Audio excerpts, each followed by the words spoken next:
Okay guys, so the oil pan is done. So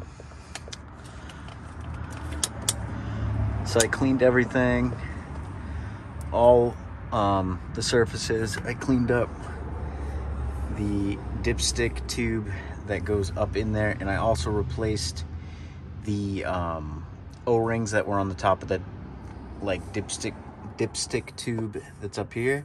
There's two O-rings that are both rotted. This is the magnetic drain plug that I have, so I replaced the old one, or the new one that came there. I also just put the oil filter on. So in order to do this repair, you have to jack up the transmission right here. So I used two wooden blocks. I jacked it up. I have the car sitting on ramps. Plus I also have jack stands. This isn't obviously an ideal place. It was over there underneath the pinch weld, but because the jack had to come in that way, I moved it over here. So it was like that. I did take the heat shield off on this side of the exhaust. I'm not gonna put it back on. So I dropped the exhaust from here and also here. So I had to drop this heat shield and then I put it back up there. But I took this section of pipe out, and that made this coming out much easier. I also replaced the O-ring that's at the top of here. There's a little O-ring up at the top. So I replaced that because I took the, there's a bolt that, or not a bolt, but the threaded part that your oil filter twists on, that's a 24 millimeter. So I took that bolt out that runs through and sandwiches this oil cooler plate. And I removed the bolt to make this part come out, to give me a little bit more room with the pan to pull it down.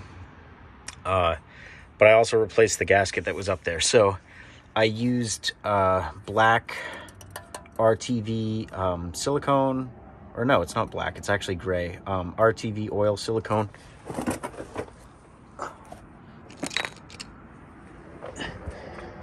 It's actually, so ultra black, Permatex, so it wasn't RTV. Gasket maker, oil resistant.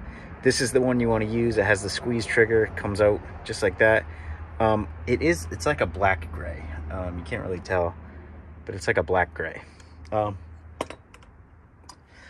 Anyway, so I put the oil pan back up there. I'm gonna wait probably a good, I don't know, 12 hours before I go sticking the oil in the pan and filling it back up and starting it. But that's it. There was a lot of metal chunks in the bottom of the pan, a whole bunch of metal chunks. The dent is gone, obviously, because it's a new pan, but there was a whole bunch of stuff. I'll show you guys as best I can, but just huge metal chunks. You can see them floating around in there. Massive metal chunks. Not exactly sure where they came from, but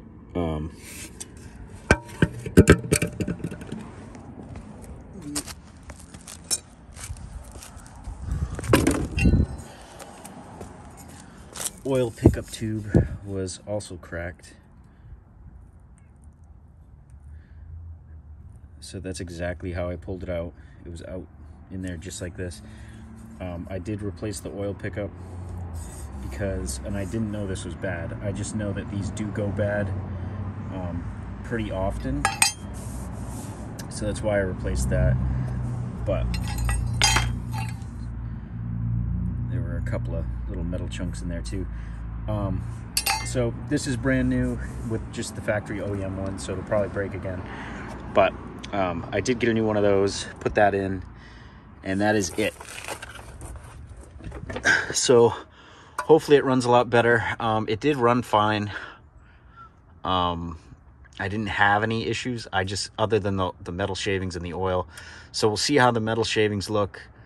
And obviously the dent in the pan too. And I didn't have any symptoms for that crack that was in the oil pickup tube that runs right here.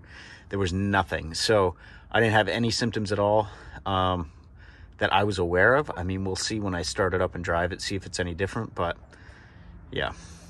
So just playing the waiting game. I didn't really intend on making this video, but I did. These are all 10 millimeter, by the way. And you also want to use, I used a swivel, and then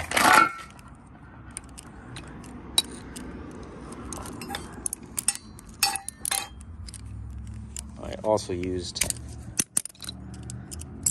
one of these, the wobble socket. So it's not actually the socket, it's the wobble extension. So I used one of those, and then another one of these. So this was the setup I used, and I just used this little short 10 mil, and that was it. So all those. This was the gasket on the oil cooler that I replaced. So that is it, and I will see you guys in the next one.